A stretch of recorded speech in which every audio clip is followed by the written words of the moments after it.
මේ ගමනේ ඔක්කොම අන්තිම මොහොත වෙනකන් එහෙම හිතනවා. නැත්තම් මෙච්චර වෙලා උන්ට ඉන්න බෑ. එතකොට දැනගන්න වෙයිදෙන්නේ. හොඳටම දැනගෙන. මම ජීවිතේ දැක්ක එක මේ චිත්‍රපටිය හොඳම කියන්නේ ජීවිතේ දැකලත් නෑ. ආයේ මේ නිෂ්පදයන් ගෙදර හිතන්නත් බෑ.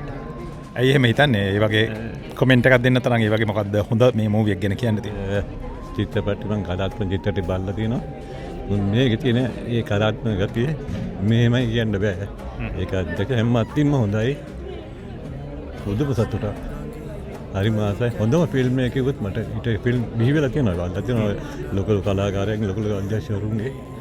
මේකේ අමුතුම ඒක කියන්න බෑ. කාගේ රංගපෑමටද වැඩිපුරම කැමති? මම ඇත්තටම බලන්න ආවේ YouTube එකේ දැකව ඉන්න රංගපාන අය. ඒ ඔක්කොම එක වගේ හොඳ නළුවලේ හොඳ ඒ ඉතින් සුපිරි කියන්න දෙයක් නැහැ. බලන්න ඉන්න තව හිතාගෙන ඉන්න කට්ටියට මොනවද කියන්න තියෙන්නේ?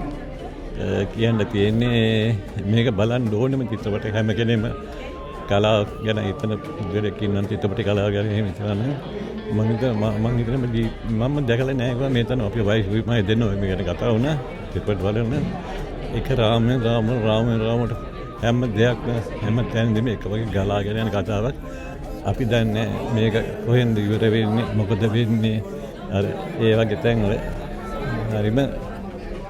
හරිම ලස්සනයි කියන්නේ කියලා කරන්න බුදු සන්තෝෂයෙන් මට සරන් මාත්‍යට හිතෙන්නේ නන්දිත මොන වගේ එකෙක්ද?